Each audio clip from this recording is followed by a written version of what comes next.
तो कहानी शुरू होती है चैंग नाम के एक लड़के से जिसका कि एक्सीडेंट हो गया है और उसकी कार एक पेड़ में ठुकी हुई पड़ी होती है। और यहीं पर वो सोचता है कि पूरा एक्सीडेंट कैसे हुआ है और पूरी मूवी पास्ट में चली जाती है। पास्ट में हम फैंग को देखते हैं जो कि एक कॉप होता है। यहाँ पर वो अपने दो टीम मेंबर के साथ में जिनके नाम होते हैं मॉन्क और साइको, इन दोनों के साथ में कुछ चोरों को पकड़ने के लिए आता है और सबको गन पॉइंट पर ले लेता है। यहाँ पर जो साइको होता है उसको गन चलाने का इतना शौक होता है कि वो तुरंत ही वहाँ पर फायरिंग करने लग जाता है, पर इसके बाद भी वो लोग सबको कंट्रोल में ले लेते हैं। और अब यहाँ पर एक चोर डायमंड लेकर के भाग जाता है। इन चोरों के पास में डायमंड होता है जो कि फैंग के हाथ में आ चुके थे, लेकिन चोर उससे छीन करके भाग गया। यहाँ पर फैंग उसका काफी दूर तक पीछा करता है पर बाद में भी वो उसे पकड़ नहीं पाता। और अब हम नेक्स्ट सीन में देखते हैं कि फैंग अपने घर पे है और वो चोर जिसका नाम होता है चैंग वो भी उससे मिलने के लिए आ जाता है। असल में ये दोनों फ्रेंड्स है और ये फैंग का ही पूरा प्लान होता है। फैंग, मॉन्क, साइको और चैंग इन चारों की एक टीम होती है जिसमें फैंग, मॉन्क और साइको पुलिस होते हैं और चैंग चोर होता है। और अब हम फ्लैशबैक में देखते हैं कि फैंग और चैंग की कैसे फ्रेंडशिप हुई थी। असल में फैंग और चैंग ये दोनों ही एक बहुत बड़े आदमी के लिए काम करते हैं जिसका नाम है लिन। एक बार ये लोग मिस्टर लिन का कोई काम पूरा नहीं कर पाते हैं जिसकी वजह से मिस्टर लिन को थोड़ा सा लॉस हो जाता है। अब इस लॉस के बदले में वो कहते हैं कि उन दोनों में से किसी एक को अपनी फिंगर कट करके देनी पड़ेगी। फैंग यहाँ पर अपनी फिंगर को कट करने वाला था कि तभी वहाँ पर चैंग अपनी फिंगर को कट कर लेता है और इसी के बाद इन दोनों की फ्रेंडशिप हो जाती है क्योंकि चैंग ने फैंग की फिंगर कट होने से बचा ली होती है। और अभी प्रेजेंट टाइम में ये जो डायमंड है ये भी ये लोग मिस्टर लिन के लिए लेकर के जा रहे होते हैं। पर अब यहाँ पर फैंग को नींद आने लगती है और वो सो जाता है और जब वो उठता है तो देखता है कि उसे एक चीज से बांध करके रखा गया है। उसके बगल में मॉन्क और साइको भी बंधे होते हैं और यहाँ पर मिस्टर लिन खड़े होते हैं। असल में चैंग यहाँ पर डायमंड्स को लेकर के भाग गया होता है और इस बात से मिस्टर लिन बहुत ज्यादा नाराज होता है।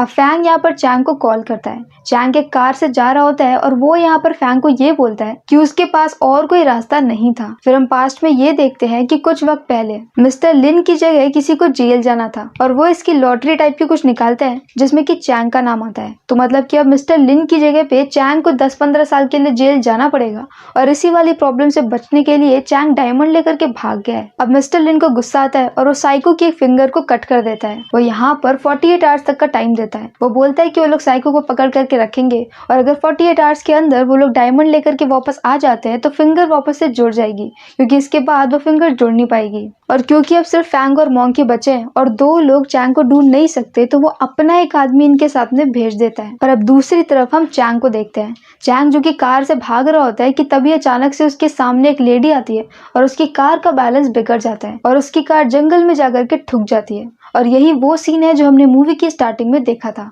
और सीन शिफ्ट हो जाता है प्रेजेंट टाइम में, जहाँ पर चैंग ने ये सारी बातें अपने दिमाग में सोच ली हैं और अब वो कार से बाहर निकलता है। यहाँ पर जंगल को पार करते करते चैंग कुछ खेतों के पास में पहुंच जाता है जहाँ पर एक घर भी बना होता है और इस पूरी जगह पे सिर्फ एक ही फैमिली रहती है। चैंग यहाँ पर उस फैमिली के एक आदमी से मिलता है और ये बोलता है कि उसे ट्रेन के बारे में बता दे। वो आदमी ये बताता है कि स्टेशन यहाँ से काफी दूर पड़ेगा और वो आज रात वहां पर नहीं पहुंच पाएगा तो आज वो यहीं पर ही रुक जाए। अब चैंग उसे कुछ पैसे देता है और उसके साथ में उसके घर में चला जाता है। उसके घर में 4 मेल मेंबर होते हैं और एक लेडी होती है, एक पिता, उनके 3 लड़के और सबसे बड़े वाले लड़के की एक वाइफ। अब इन सभी लोग को चैंग के ऊपर थोड़ा बहुत शक होता है। अब यहाँ पर चैंग जब वॉशरूम यूज करने के लिए जाता है तभी उनका जो सबसे छोटा बेटा होता है वो अपने दूसरे भाई के साथ में वॉशरूम के सामने खड़ा हो जाता है और ये बोलने लगता है कि बाहर कुछ लोग आए हैं और चैंग के बारे में पूछ रहे हैं। अंदर चैंग ये सारी बातें सुन करके इतना ज्यादा डर जाता है कि उसे लगता है कि शायद फैंग आ गया है और वो उससे हीरे ले लेगा। तो अब वो हीरो को निगल लेता है और कुछ हीरो को अपने कपड़ों में रख लेता है। अब जब वो हीरे रख रहा होता है कि तभी उसे पीछे से एक सोल दिखती है और वो डर के मारे वहीं पर ही गिर जाता है और उसका सर सीट से लड़ जाता है। और अब वो दोनों भाई उसे निकाल करके बाहर लेकर के आते हैं और जब वो लोग उसे बाहर लेकर के आते हैं तो ये देखते हैं कि उसकी नाक के पास में एक डायमंड है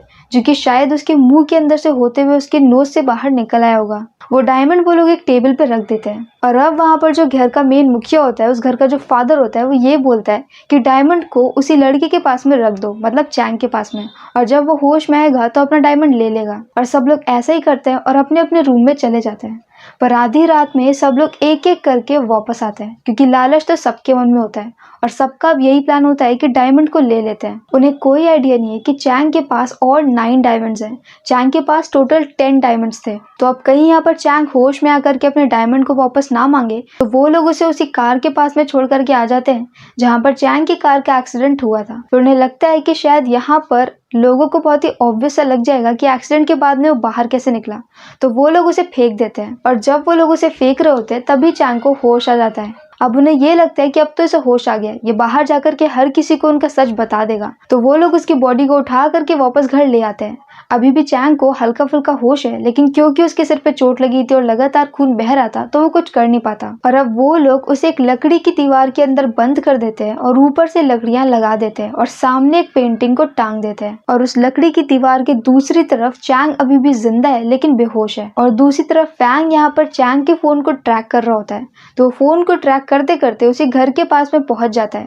यहाँ पर फैंग, मॉन्ग और मिस्टर लिन का एक बंदा आता है। फैंग यहाँ पर आकर के लेडी से बात करता है, उसे चैंग की फोटो दिखाता है और पूरी फैमिली इसके लिए साफ साफ मना कर देती है कि उन्होंने चैंग को कभी भी नहीं देखा है। कि तभी वहां पर फैंग किसी को देखता है रूम के अंदर। वो सोल होती है। वो एक वाइट कलर के कपड़ों में लड़की होती है। पर जब यहाँ पर फैंग चेक करने के लिए अंदर जाता है तो अंदर कोई भी नहीं होता।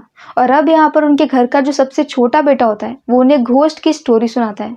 वो बताता है कि यहाँ पर एक घोस्ट रहती है और जरूर वही घोस्ट चैंग को लेकर के गई होगी। साथ में उन्होंने अपने रूम में ऐसे लकड़ी के पुतले रखे हुए हैं जो उसी तरफ को घूम जाते हैं जिस तरफ वो घोस्ट खड़ी होती है। पर फैंग को इन सारी बातों पे बिलीव नहीं होता। तो अब वो वहाँ पर फैमिली के फादर के साथ में जंगल में चैंग को ढूंढने के लिए निकल जाता है। मॉन्ग को वॉशरूम जाना होता है तो वॉशरूम में चले जाता है। और अब वहाँ पर उस रूम में अकेले बचता है मिस्टर लिन का वो आदमी काफी ज्यादा डर जाता है क्योंकि उसके सामने ही वो लकड़ी के पुतले सच में घूमने लगते हैं। वो समझ जाता है कि वहां पर सच में कोई घोस्ट है। और तभी उसी वक्त में जंगल में खड़ा हुआ फैंग चैंग को कॉल करता है। दीवार के अंदर बंद चैंग उस कॉल को उठा लेता है और वो कुछ बोल रहा होता है। वो हेल्प हेल्प बोलता है। अब ये हेल्प हेल्प मिस्टर लिन के उस आदमी को सुनाई देता है। उसे लगता है कि शायद ये घोस्ट बोल रही है और वो बहुत ज्यादा डर जाता है। साथ में वो जो पेंटिंग उस वॉल पे लगी होती है वो भी गिर जाती है। और अब वो तुरंत ही मॉन्ग को बुलाता है। मॉन्ग वहां पर आता है और उसे समझाता है कि शायद उसका वहम होगा। और इसके बाद वो लोग एक कील लेते हैं, लकड़ी के अंदर कील को गाड़ते हैं और दोबारा से पेंटिंग को लगा देते हैं। और ये कील सीधे लगती है चैंग के सिर में, लेकिन वो अभी भी जिंदा है। पर अब उसके हाथ से फोन छूट चुका है। दूसरी तरफ फैंग को यहाँ पर जंगल में एक पत्थर पे कुछ लिखा हुआ मिलता है और जब वो उस पत्थर की फोटो क्लिक कर रहा होता है कि तभी ऊपर से घोस्ट उसके ऊपर आ जाती है एंड समहाउ उन दोनों की किस हो जाती है। और अब यहाँ पर फैंग टाइम में पीछे एक ऐसे विजन में चला जाता है जो कि वो घोस्ट उसे दिखाना चाहती है। यहाँ पर वो उसी फैमिली के घर के पास से बने हुए एक दूसरे घर के पास में जाता है जो कि काफी ज्यादा पुराना होता है। यहीं पर एक आदमी को बांध करके रखा गया होता है। पर इससे पहले कि फैंग उस आदमी की हेल्प कर पाए, पीछे से वो घोस्ट से रियल टाइम में वापस ले आती है और फैंग उन विजन से बाहर आ जाता है। और जब उसे होश आता है तो वो उस फैमिली के घर में होता है। और अब यहाँ पर उसे मिस्टर लिन का कॉल आता है और वो ये बोलते हैं कि साई को मुसीबत में है और वो लोग उसे बहुत बुरी तरह से टॉर्चर भी कर रहे हैं, तो उसे जल्दी से जल्दी डायमंड को वापस लाना है। ये सब कुछ सुन करके फैंग इतना ज्यादा परेशान हो जाता है तो वो ये कहता है कि अब जल्दी से यहाँ से निकल चलते हैं क्योंकि यहाँ पे हमें डायमंड नहीं मिलेंगे। इसके बाद फैंग वॉशरूम जाता है और वहां पर उसे अपने ब्लेजर में एक नकली फिंगर मिलती है जो कि चैंग की होती है। जब उसकी असली फिंगर कट गई थी तो उसकी जगह पे एक नकली फिंगर पे लगा करके रखता था और समहाउ ये उसकी पॉकेट में आ गई होती है। वो समझ जाता है कि फैमिली उनसे कुछ झूठ बोल रही है और चैंग को ये लोग जानते हैं। तो अब वो वापस जाता है और ये बोलता है कि आज रात वो लोग यहीं पर रुकेंगे और नेक्स्ट मॉर्निंग निकल जाएंगे। रात में वो अपनी टीम को सारी बातें बता देता है और दूसरी तरफ उस फैमिली की अपनी प्लानिंग चल रही होती है। पहले वो लोग ये डिसाइड करते हैं कि इन तीनों को ही मार देते हैं, बाद में कुछ और डिसाइड करते हैं। और तभी वहां पर जो उनका सबसे छोटा बेटा होता है वो ये बोलता है कि अगर ये लोग जंगल के इतने अंदर चैंग को ढूंढने के लिए आए हैं तो ये लोग सिर्फ 3 लोग क्यों आए हैं, इन्हें तो पूरी फोर्स लेनी चाहिए थी। तो मतलब ऐसा हो सकता है कि ये लोग 2 टाइप से काम करते हो, मतलब पुलिस के लिए भी और क्रिमिनल्स के लिए भी, और ये डायमंड किसी क्रिमिनल की हो। वो यहाँ पर फैंग की सारी स्टोरी गेस कर लेता है जो कि पूरी तरह से सही होती है, लेकिन घर का कोई भी फैमिली मेंबर उसकी बात पे बिलीव नहीं करता। दूसरी तरफ फैंग यहाँ पर दोनों लोग को जो अपनी बातें बता रहा होता है तब मिस्टर लिन का आदमी सारी स्टोरी चैंग के साइड से गेस करता है और सारी स्टोरी बिल्कुल सही होती है। लेकिन मॉन्क ये बोल करके मिस्टर लिन के आदमी की बात को काट देता है कि अगर इतनी ज्यादा सिंपल सी स्टोरी होती तो फैंग को पहले ही समझ में आ जाती, क्योंकि फैंग काफी स्मार्ट है। और अब यहाँ पर भी कोई भी उसकी बात पे बिलीव नहीं करता। और अब नेक्स्ट मॉर्निंग उनका प्लान होता है कि वो लोग मॉर्निंग में पूरे घर की तलाशी लेंगे। दूसरी तरफ फैमिली ये प्लान बनाती है कि मॉर्निंग में कुछ लोग जाकर के खेत में काम करेंगे और 2 लोग जाकर के चैंग की बॉडी को किसी और जगह पे छिपा देंगे। अब मॉर्निंग में फैमिली के 2 मेंबर चैंग की बॉडी को लेकर के उसी जगह पे जाते हैं जिसे कि फैंग ने उस विजन में देखा होता है, पर अब ये घर बहुत पुराना लग रहा है और यहीं पर वो उसकी बॉडी को रख देता है। दूसरी तरफ फैंग का एक दूसरा प्लान होता है। वो जाता है और उनमें से जो सबसे बड़ा बेटा होता है उसे अपनी गन पकड़ाता है। उसके बाद वो अपनी शूलेस बांधता है और फिर अपनी गन को ग्लव्स पहन करके ले लेता है और अपने ही एक फ्रेंड मतलब कि मिस्टर लिन के आदमी को शूट कर देता है। वो आदमी वहीं पर जमीन पर गिर जाता है और इसके बाद फैंग ये बोलता है कि अब ये सारा इल्जाम तुम्हारे ऊपर लगेगा, इसलिए अगर तुम कुछ भी जानते हो कि चैंग कहाँ पर है तो अभी बता दो, वरना फिर तुम एक मर्डर केस में फंस जाओगे। वो लोग यहाँ पर सारी बातें बताने वाले होते हैं कि तभी वहाँ पर मिस्टर लिन के आदमी की एक्टिंग खत्म हो जाती है और वो तुरंत ही खड़ा हो जाता है क्योंकि वो इससे ज्यादा एक्टिंग नहीं कर सकता। और यहाँ पर फैंग का सारा प्लान फ्लॉप हो जाता है। इसके बाद फैंग यहाँ पर दूसरी तरफ तलाशी लेते लेते उसी घर के सामने पहुंच जाता है जो कि उसने अपने विजन में देखा होता है। अब क्योंकि ये घर उसके विजन वाला था तो वो इस घर के अंदर जाते हैं, लेकिन अब तक वहाँ पर जो 2 लोग थे वो लोग उसकी बॉडी को लेकर के निकल चुके थे क्योंकि चैंग को यहाँ पर भी होश आ गया था। अब दोनों फैमिली मेंबर्स चैंग की बॉडी को लेकर के वापस में खेत पे पहुंच जाते हैं और फैंग अपनी टीम के साथ में उसी पुराने घर में होता है जहाँ पर वो लोग उसी घोस्ट को दोबारा से देख लेते हैं। इस घोस्ट को देखते ही मिस्टर लिन ने पता नहीं क्या पढ़ा था कि वो अपने सारे कपड़े हटा देता है ताकि वो घोस्ट के अटैक से बच सके, पर इसके बाद भी घोस्ट उनके पास में आ ही रही होती है तो वो तीनों वहां से भाग जाते हैं। वो लोग भागते हुए खेत के पास में पहुंच जाते हैं जहाँ पर मिस्टर लिन का वो आदमी उन तीनों के साथ में सेल्फी लेता है। असल में अभी तक वो एक क्रिमिनल था, वो पहली बार किसी रियल कॉप्स के साथ में काम कर रहा था, तो इस बात को लेकर के वो काफी ज्यादा एक्साइटेड था और उसके लिए ये खतरनाक मूवमेंट एक ऐसा मूवमेंट था जिसे कि उसे फोन में कैप्चर करना था। पर जब तक यहाँ पर फैंग खेत में पहुंचा था तब तक वहाँ पर फैमिली मेंबर्स ने चैंग की बॉडी को स्केयर क्रो में बदल दिया था, मतलब कि उसके ऊपर से घास फूस चिपका करके उसे डंडे से लटका दिया था जिसकी वजह से वो स्केयर क्रो बन गया था और कहीं से भी ऐसा पता नहीं चला था कि वो चैंग की बॉडी है क्योंकि उसके ऊपर तो घास लगी हुई थी। अब ये तीनों ही कॉप यहाँ पर इतनी ज्यादा अजीब सिचुएशन में होते हैं कि वो लोग वहां से निकल जाते हैं और तभी वहां पर पेट्रोलिंग करने के लिए एक नॉर्मल सा कॉप आता है और वो कॉप खेत में काम कर रही उस फैमिली से भी मिलता है, लेकिन यहाँ पर वो नोटिस कर लेता है कि फैमिली में जो लेडी है उसके हाथ में खून लगा है, रास्ते में बुलेट का शेल पड़ा है। ये शेल वही होता है जिसे कि फैंग ने शूट किया था, लेकिन क्योंकि मिस्टर लिन के आदमी ने बुलेट प्रूफ जैकेट पहना हुआ था इसलिए वो बच गया था और ये सब कुछ उनका ड्रामा था।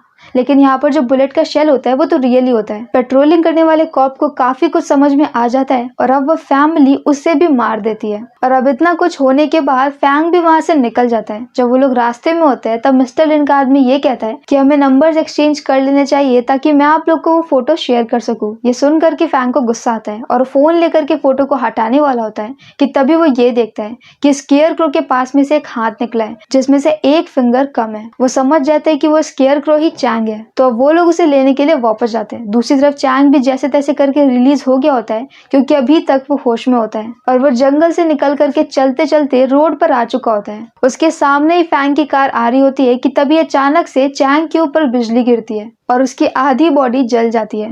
वो लोग जाकर के तुरंत उसकी आग को बुझाते हैं और अब तक चैंग परेशान हो गया होता है, लेकिन आधी बॉडी जलने के बाद भी वो अभी भी जिंदा होता है और यहीं पर उन्हें उसकी बॉडी में से कुछ और डायमंड भी मिल जाते हैं और वो लोग उसकी पूरी बॉडी को चेक करते हैं और सारे डायमंड्स को निकाल लेते हैं। इसके बाद वो लोग चैंग को कार के अंदर डालते हैं और वहां से निकलने वाले होते हैं कि तभी वहां पर पीछे से फैमिली भी आ जाती है क्योंकि चैंग को चोट लगी थी तो पूरे रास्ते में जहां से भी वो चल करके आया होता है वहां पर पूरे रास्ते में ब्लड पड़ा होता है। उसी ब्लड को फॉलो करते करते वो फैमिली वहां तक आ गई होती है। इन सबके बीच में फाइट होती है जिसमें मिस्टर लिन का आदमी अचानक से अंधाधुंध फायरिंग स्टार्ट कर देता है जिसमें से एक बुलेट जाकर के लग जाती है कार की टंकी को, पर फिर भी ये लोग जैसे तैसे भागने में सफल हो जाते हैं और कार लेकर के वहां से निकल जाते हैं। लेकिन पेट्रोल की टंकी से तेल बह रहा होता है और जिसका फॉलो करते करते वो फैमिली भी वहां पर आ रही होती है। और थोड़ी देर बाद यहाँ पर फैंग ये नोटिस करता है कि कार वो नहीं चला रहा, कार वो घोस्ट चला रही है। और ये देखते ही घोस्ट उस कार को चलाना बंद कर देती है और उनका बैलेंस बिगड़ जाता है और उनका एक्सीडेंट हो जाता है। और फैंग एक बार फिर से दोबारा से घोस्ट के विजन्स के अंदर चला जाता है, जहाँ पर वो ये देखते हैं कि वो पुराना घर असल में उस लड़की का घर था जिसका नाम था लिन। लिन यहाँ पर अपने पिता के साथ में रहती थी, लेकिन तभी एक दिन प्रिजन से भाग करके एक बड़ी सी फैमिली वहाँ पर आ जाती है और यही फैमिली के लोग इन दोनों को मार देते हैं। और इसके बाद वो घोस्ट ये भी दिखाती है कि कैसे बार बार वो उन सब की हेल्प करने की कोशिश कर रही थी। फैंग के ब्लेजर की पॉकेट में वो उंगली उसी घोस्ट ने डाली थी। साथ में वो बार बार चैंग को भी समझाने की कोशिश कर रही थी कि उसे वहां से निकल जाना चाहिए। और अब इस सब के बाद फैंग को दोबारा से होश आता है और उनकी कार पलटी पड़ी होती है, तो वो लोग तुरंत ही कार से बाहर निकलते हैं। चैंग को भी कार से बाहर निकालते हैं, लेकिन अब तक चैंग की बॉडी में दोबारा से आग लग गई होती है, तो वो लोग जैसे तैसे चैंग की जम करके धुलाई करके उसकी बॉडी में से आग को बुझा देते हैं। पर अब तक चैंग की हालत काफी ज्यादा खराब हो गई है। वो यहाँ पर ये बोलता है कि अब उसे जिंदा नहीं रहना, क्योंकि वैसे भी उसने कम ही टाइम में काफी कुछ सफर कर लिया है। पर अब यहाँ पर फैंग बहुत इमोशनल हो जाता है और ये बोलता है कि कुछ भी हो जाए वो चैंग को मरने नहीं देगा। कि तभी हम देखते हैं कि कार जहाँ पर जल रही है वहां पर एक गन पड़ी है और गन में लगातार हीट बढ़ती जा रही है और तभी वो गन अचानक से ही चलने लगती है और फैंग, मॉन्क और साइको ये तीनों उस बुलेट से बचने के लिए चैंग के पीछे छिप जाते हैं और सारी बुलेट चैंग को लगती है और फाइनली उसकी डेथ हो जाती है। इसके बाद उन्हें पता होता है कि वो फैमिली उनका पीछा करते करते यहाँ तक आ जाएगी और क्योंकि कार जल चुकी है तो वो लोग भाग भी नहीं पाएंगे। तो फैंग यहाँ पर एक प्लान बनाता है और वो लोग अलग अलग डायरेक्शन में भाग जाते हैं। फैमिली भी यहाँ पर उन तीनों को पकड़ने के लिए अलग अलग डायरेक्शन में चली जाती है और उन सभी की आपस में फाइट होने लगती है। मॉन्क की फाइट यहाँ पर उनके बीच वाले बेटे के साथ में होती है, जो कि काफी अच्छी होती है। लिन का आदमी भाग रहा होता है और उसके पीछे हस्बैंड और वाइफ होता है, उनका सबसे बड़ा बेटा और उसकी वाइफ। और फैंग जाता है उस फैमिली के फादर के पीछे। वो उसके पीछे चलते चलते उसी घर में पहुंच जाता है और यहाँ पर हम सबसे छोटे वाले बेटे को देखते हैं।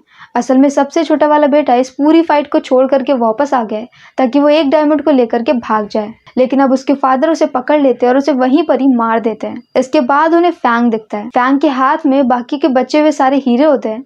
इसमें वो 4 हीरे नहीं है जो कि चैंग ने निगल लिए थे, बाकी सारे फैंग के पास में होते हैं। वो यहाँ पर फादर को ये बोलता है कि तुम एक हीरे के पीछे इतना कुछ कर रहे हो और मेरे पास तो कितने सारे हैं। फैमिली के फादर को लालच आता है और वो फैंग का पीछा करने लगता है। फैंग यहाँ पर भागते भागते जंगल में चला जाता है, जहाँ पर वो सारे हीरो को एक ऐसी जगह पर डाल देता है जहाँ पर उसी फैमिली के फादर ने खुद ही ट्रैप लगाया होता है। पर अब वो फादर खुद ही उस ट्रैप में फंस जाता है और अब फैंग उसे मारता नहीं है, वो उसे उसी घोस्ट के लिए छोड़ देता है। थोड़ी देर बाद यहाँ पर घोस्ट आती है और वो उस फादर की मुंडी तोड़ करके उसे मार देती है। और अब हम देखते हैं कि दूसरी तरफ बाकी सारे लोग भी मारे जा चुके होते हैं, क्योंकि फैंग, मॉन्क और लिन का आदमी ये तीनों ही फाइट्स में जीत गए होते हैं। अब नेक्स्ट मॉर्निंग जब यहाँ पर पूरी पुलिस की फोर्स आती है, तब सभी लोग फैंग से खुश होते हैं क्योंकि उसने एक बहुत पुराने केस को सॉल्व कर दिया। लेकिन यहाँ पर जो उसका एक जूनियर होता है वो फैंग को आकर के ये बताता है कि यहाँ पर कोई लेडी नहीं रहती थी, यहाँ पर सिर्फ एक आदमी रहता था और इन फैमिली और उस आदमी की कोई भी डॉटर नहीं थी। तो वो दूसरी लड़की जिसके मर्डर के बारे में फैंग बोल रहा है, जो कि लिन है, वो असल में किसी की डॉटर है ही नहीं।